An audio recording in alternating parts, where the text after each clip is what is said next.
النبي صلوا عليه صلوات الله عليه وينال البركة. Yang lucunya Ustadz, di akhir-akhir ini kadang-kadang kita ini seorang dapat sharingan atau share-sharean broadcast dari WA, Facebook, Instagram itu tentang hadis-hadis yang menunjukkan kalau misalkan keutamaan bulan ini, keutamaan hari besar Islam ini. Di waktu peringatan-peringatan biasanya. Nah, tapi kita kadang-kadang nggak tahu sumbernya ini dari mana. Mereka asal nyebut ini hadis Nabi, ini hadis Nabi. Nah, sikap kita qala Rasulullah. Sikap kita untuk menanggapi hadis seperti ini nih, apa langsung kita cerna matang-matang atau kita saring dulu? Mungkin sikapnya gimana, Ustaz? Yang baik, lebih baik menanggapi hadis seperti ini. Jadi dalam satu riwayat yang sahih, bahkan mutawatir. Mutawatir itu artinya sangat pasti itu benar dari Nabi. Ada sebuah ancaman dari Rasulullah SAW bahwa beliau bersabda, "Man kadzaba alayya muta'ammidan falyatabawwa maq'adahu minan nar." Jadi barang siapa yang berdusta atasku, atas namaku, maka hendaklah dia bersiap-siap untuk masuk neraka. Ini menunjukkan bahwa ancaman besar bagi siapa saja yang mengarang-ngarang hadis atau menisbatkan satu omongan ke Rasulullah SAW tanpa sesuatu yang bisa dipertanggungjawabkan. Karena dalam ilmu hadis itu ada yang namanya hadis sahih, ada yang namanya hadis hasan, ada yang namanya hadis dhaif. Yang sahih dan hasan itu hadis yang bisa digunakan untuk hukum. Kemudian hadis dhaif tidak bisa digunakan untuk hukum. Hadis dhaif hanya bisa digunakan untuk fadhailul a'mal atau tentang manakib atau kisah-kisah sejarah, itu bisa digunakan. Nah, masalahnya yang nyebar itu, yang tersebar itu biasanya di status-status ya.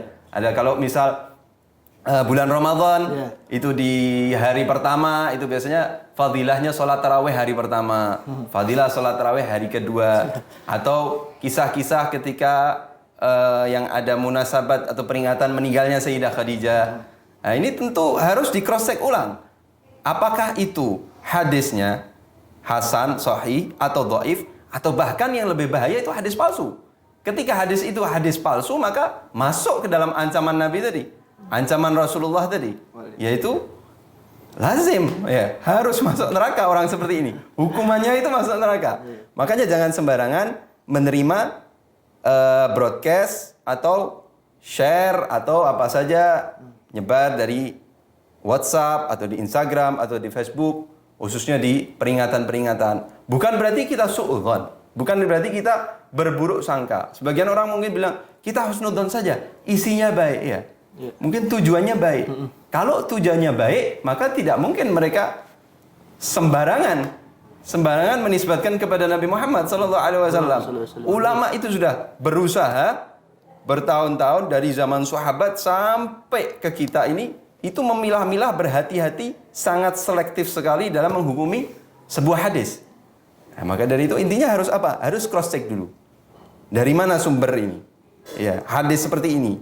Memang tidak boleh langsung ingkar, langsung mengingkari tidak boleh. Kemudian dilihat dari hadis ini ada enggak amarah atau tanda-tanda tentang tanda-tanda yang menunjukkan bahwa ini hadis palsu. Karena ada. Hadis palsu itu biasanya kelihatan, nampak. Salah satunya, kita ambil contoh saja ya. Melakukan amalan yang kecil, akan tetapi di situ ada fadilah yang sangat besar. Atau sebaliknya, melakukan dosa yang sangat besar, tapi di situ ada balasan atau ancaman sedikit. Itu contoh. Contoh yang menunjukkan kalau hadis atau riwayat ini palsu. Ya. Misal, mungkin waktu itu di bulan Ramadan, biasanya di hari-hari awal itu ada, di hari-hari Ramadan itu setiap sholat tarawih itu muncul tiap malam itu pasti ada yang nyebar. Ya, ada yang nyebar fadilah sholat tarawih malam pertama. Rasulullah SAW bersabda, barang siapa yang sholat tarawih malam sekian, maka pahalanya seperti membaca kitab Injil, Taurat, Zabur, Quran, seperti itu. Sangat aneh gitu loh. Terdengarnya itu bahkan ketika didengarkan seakan-akan ya bagi orang yang sering mutolaah atau membaca hadis terdengar aneh.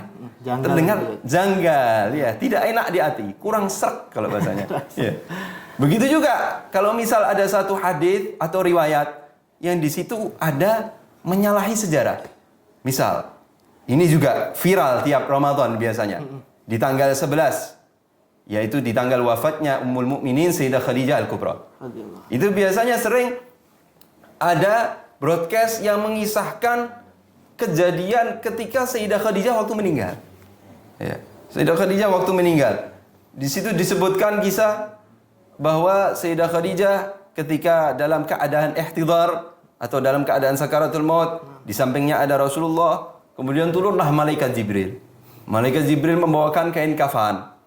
Yang mana di situ kain kafannya untuk Rasulullah, untuk Sayyidah Khadijah, untuk Rasulullah, untuk Sayyidah Fatimah, untuk Sayyidina Ali, untuk Sayyidina Hasan dan Sayyidina Husain. Nah, ini kan menyalahi sejarah. Karena Sayyidah Khadijah meninggal itu jauh sebelum kelahiran Sayyidina Hasan dan Sayyidina Husain.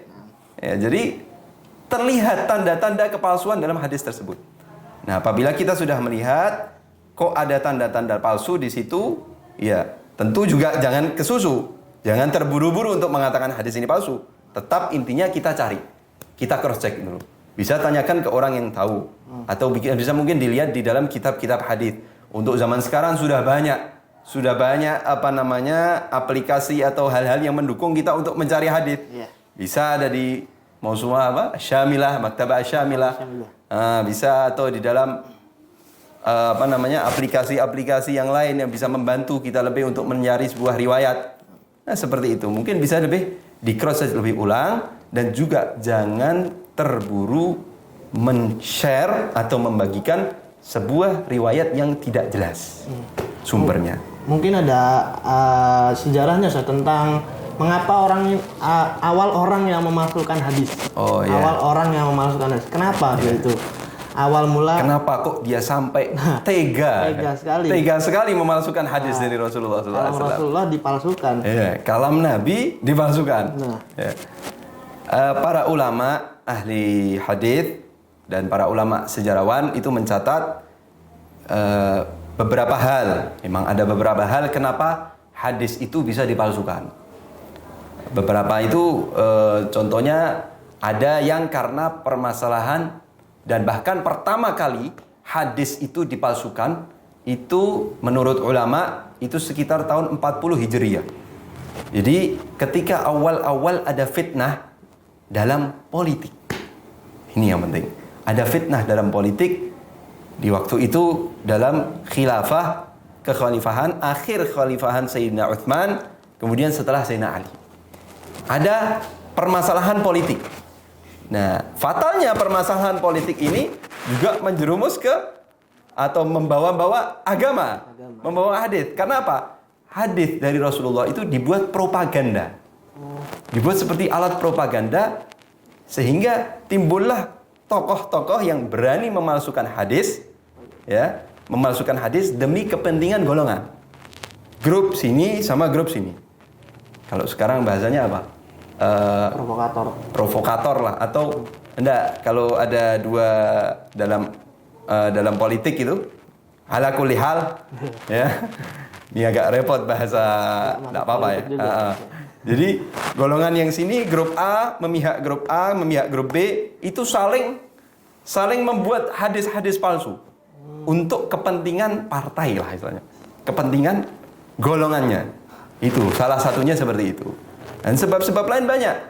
Sebab-sebab lain mungkin karena hadis-hadis palsu itu mereka memasukkan mungkin untuk mengunggulkan, niatnya baik, untuk mengunggulkan satu bidang ilmu tersendiri.